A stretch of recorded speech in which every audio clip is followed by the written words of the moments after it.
Yesterday I was having a pretty rough one. I was going through the motions. It was a sad day. We all have them. And in the midst of me being sad, I thought it would be fun to ask you guys about advice that you want in life and just questions in general that you guys want to know so that we can get a little bit acquainted, you know? And honestly, just because I thought, if I'm not having a good day today, I feel like someone else in the world must not be either. And if I can be there for someone else at the same time, that kind of makes me feel a little bit better and makes you guys feel better. So it's like we're helping each other here. Let's take a look at some of the stuff you guys have said. Do you receive negative comments and how do you deal with them? I love you. I feel like as a queer creator, that like no matter what I do, I'm always gonna have like some form of hate comment. Whether it's about my makeup, whether it's about my gender or my gender expression or any of it. There's always something that someone has to say. And in terms of dealing with them, it really depends on how I'm feeling on the day. Like I could be feeling great one day and every comment like that just kind of makes me laugh because I'm like, this is so dumb. But then there are other days where, you know, sometimes it just gets on top of you and you kind of just like, yeah, it just kind of hits a little bit deeper than it usually would, especially on my emotional days. And I think in terms of like how I deal with that on the days where it does hit me a little bit harder than I want it to, I think the only real way to deal with it is to just ignore it. Block, block, block. Just block anyone that gives you negativity because first of all, you don't need that. And in general, I think if you respond to it, in turn, it ends up making you look worse. Like, I know it sounds silly, but it's just like fighting fire with fire online, especially when it's your job or if it's something that you want to make into a job, it just makes you look a little bit silly in the end because in reality, this person's probably like a 10-year-old kid writing on the internet to get their feelings out and project them onto someone else. So if that helps, if that visual helps, use that because the idea of that helps me too. It helps me rationalize it and realize that this person is literally just some random stranger that's like 10 years younger than me, probably. Chances are, like it's so cliche, but chances are it's just someone that also isn't happy in their own life or happy with themselves. So honestly, the best thing you can do is just block, delete, move on, and act like it never happened. If it does get to you a lot, there's always people you can talk to, you know? There's always going to be people that are fighting your corner. Maybe just try and focus on the positive as well. There's so many more people that love you in comparison to like the 1 or 2 people that have a problem. I feel like hearing about methods of coming over mental struggles, etc. would be really amazing, as it isn't really shown by influencers that they can struggle, and you've been open about it, and it would be interesting to see someone so many people, including myself, look up to, and see how they overcome them, so people who are struggling can, in a way, follow your guidance. I think this one's pretty interesting, because I think personally that like mental struggles are very personal. Like, as in how you overcome them and how you cope with them are a very personal experience. I think a lot of the time I struggle with the idea of like imposter syndrome and feeling like I don't really belong and that I don't deserve what I've got and what I've achieved. But also that can translate into a lot of anxiety over work and just generally creating and always being at the top of my game. And for me, stuff like that can really, really burn me out to the point where the idea of doing literally anything makes me feel sick. In terms of how I personally deal with like my anxieties and just my general day-to-day battles in my own brain, it's probably by like reaffirming to myself that I am a lot more than social media alone. I'm a lot more than my social media presence. And also just reminding myself that not every single thought I have is a representation of myself. I can get really lost in the idea of my thoughts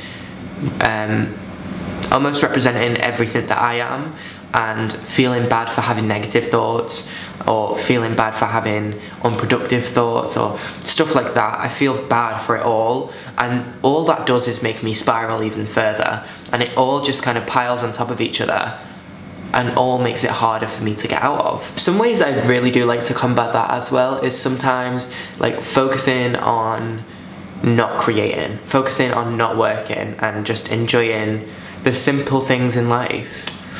Like, I really like playing the ukulele, and when I'm down, that is something that I always gravitate towards, because it's like a form of creative relief without it being my career or something that I necessarily even have to be good at. And so there's really no pressure to perform in that circumstance. It's just me and my ukulele, and I just kind of chill. Sometimes too, if my body is really telling me to like, you need to chill, I literally just listen to it.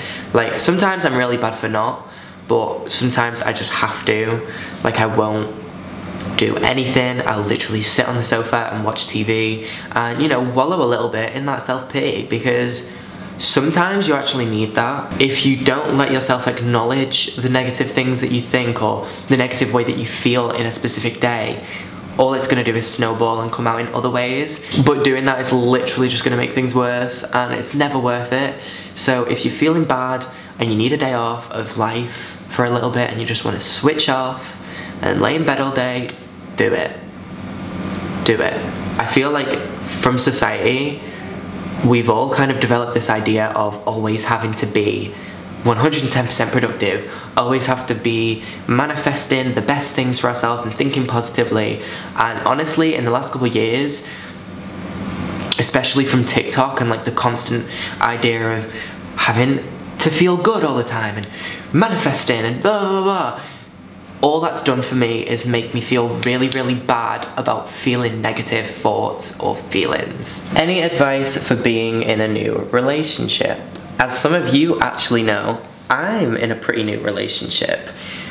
So maybe I'm good at this one. Rule number 1 is to not treat new relationships like old relationships. Every relationship is different and unique in its own way, and the way that two people, or however many people in that relationship, deal with things or, you know, communicate. And I think one of the main things to understand is that your current partner is not a reflection of your previous partner. It's very easy to get hung up on that sometimes and forget, because subconsciously your brain could be just doing what it already knows. Rule number 2 is always like communication is key. So if you're ever feeling a certain way, if you're feeling sad about something or angry about something, the best way to go about it is to communicate that. We all know, like, obviously there are more healthy ways to communicate than others. So when you are communicating, try and make sure it's more of a constructive conversation than a destructive one, because, you know, people have different triggers and different things that set them off from their own past experiences. So I think the best thing you can do is just try and go about it in a decent way. It doesn't mean you're always going to. Everyone messes up sometimes. That's just normal, and that's always going to happen, because as you learn and grow and understand each other's boundaries more, that's just going to happen. You're going to butt heads at times, or, you know, have those conversations. Rule number 3 is probably compromise. One thing people always find in relationships is that their partners will do things that they don't like sometimes, or that they wouldn't necessarily do. And I think, as well as I'm saying compromise, I think it's also more to do with not being so judgmental. I think we can all be so judgy sometimes, or, you know, overanalyze other people's ways of doing things or feeling or thinking.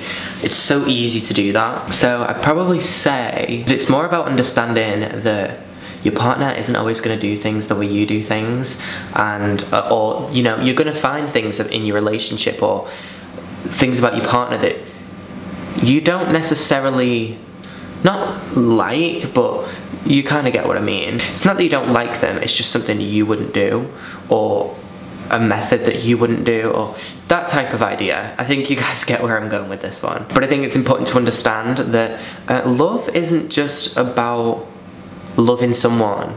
It's about loving someone for who they are and accepting them for all their little quirks and all the little silly things they do, even if it's something you don't like or anything like that. It's because that's what love is. I think definitely, like, movies and stuff over romanticize the idea of love and what love should be, when in reality love is and can be difficult at times, because that's just how relationships are. Like, they're filled with love, and they're filled with ups, and they're filled with downs, and it's how you deal with the downs and how you control them that really determine if a relationship is gonna last. But I think overall, just don't overthink it and just enjoy it for what it is in the moment. I think some people sometimes look way too far in the future and they're like, oh, is this gonna work out in this and blah, blah, blah. I just live in the moment. I think the best thing you can do is live for the moment and just see what happens. You know, not everything has to be so serious or so cookie cutter. Everybody's love and love language and everything is different. And that's another thing. If you know your partner's love language, it's a great way to understand how they like to receive love and what love means to them. So, yeah. Love Talks with Chris. Any wise words regarding finding one's passions and goals in life would be very helpful. Oh, this question is so difficult. If we flash back right now to about a year and a half ago, I'd just lost my job. COVID was going crazy, we were all in isolation, and the world was turned upside down. And just before that, I was working at Mac, and I was in uni, studying fashion, and I hated both of them. I hated every second of each one. I just felt like the job, even though I loved makeup, it just wasn't for me, and oh, uni was a nightmare. I really struggled at that point. I was like, I don't know what I want to do with my life. I felt like I hit a brick wall, and I'd spent so long following the general education route and doing everything the way I was supposed to do it. And so I was like, why is this not working for me then? Why have I now hit this point where I have no idea what's next? And I think there's two things I want to say about this. Number one is that you actually don't always need to know what's next. Sometimes you just have to roll with the punches, or roll with it, see what happens, trust the process in general. If you know what you want to do and you know what your purpose is in that sense, go for it, try it out.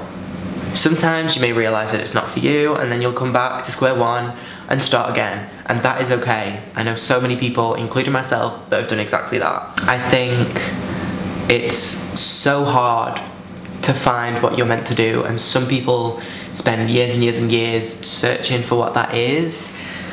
For me, this all stumbled upon me. I started doing random little makeup pieces of content on TikTok and on Instagram, and then before I knew it, it became what it is now. And a year later, I went from 0 to 100 so quick, and now I'm in a position where I am well and truly happy with everything that's happened and so grateful for everything that's happened. But I think I'm really guilty of this, and I'm sure a lot of you guys are.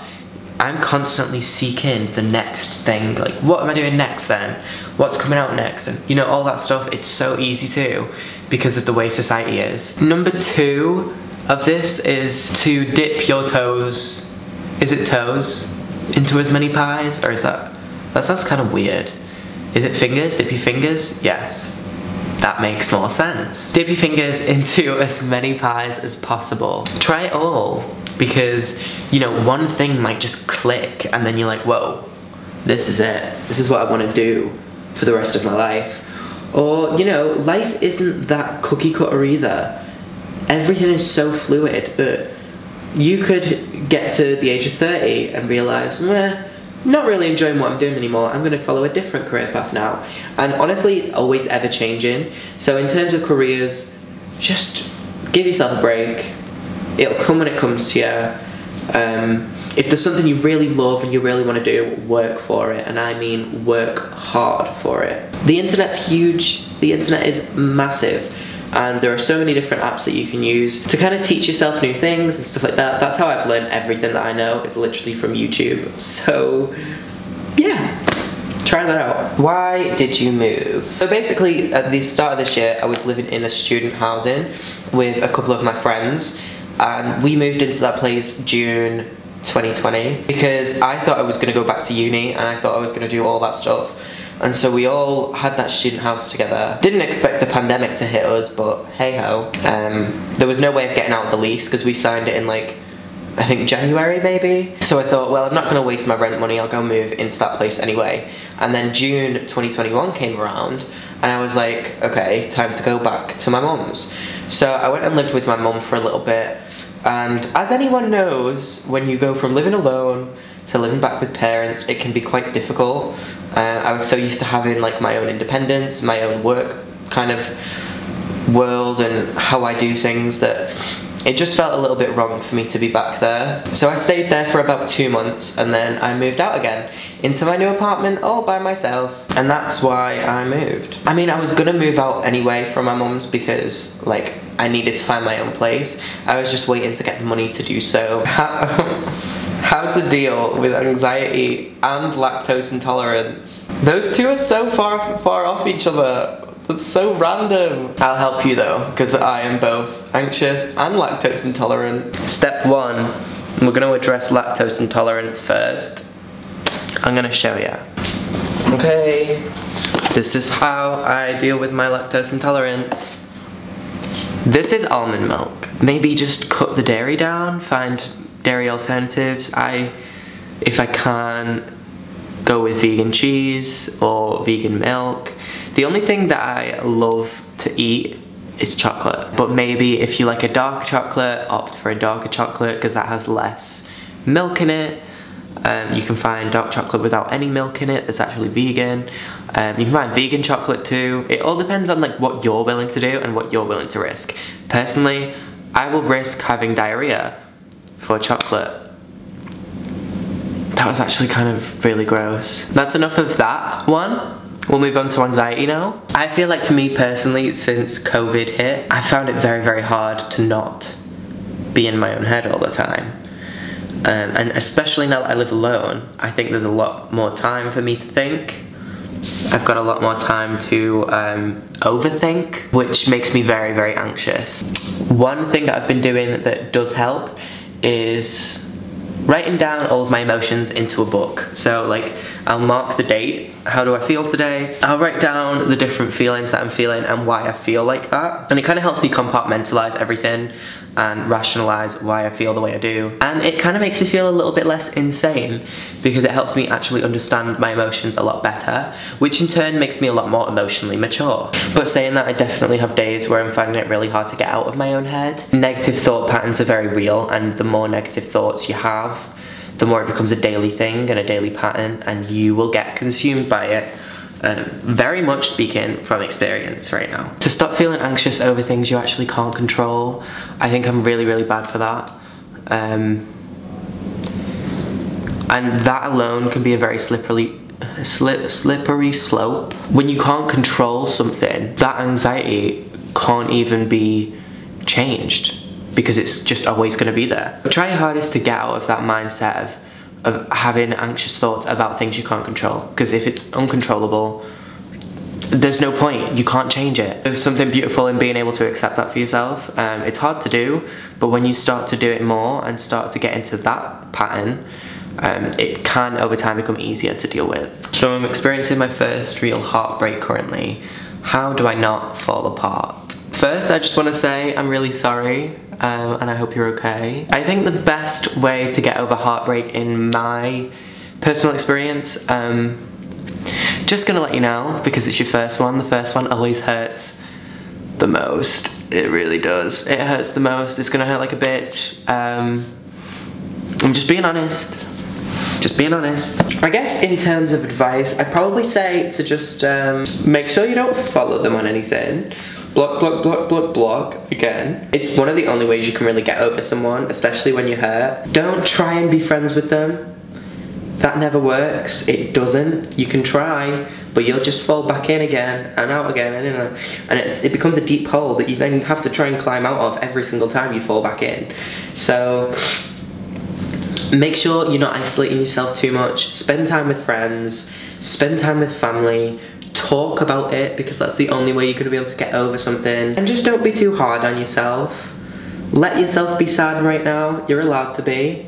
It's a sad time, and I'm really sorry. Just remember that you are loved. Even if it's not by that person, you are loved by us. That was kind of cute, I guess. Yeah, it can be very hard, especially the first time. I mean, I did say the first one's always the worst, but I don't think it gets any easier. Just remember that it's part of life too, you know?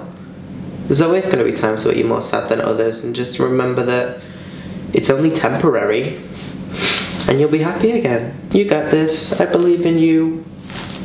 Ah.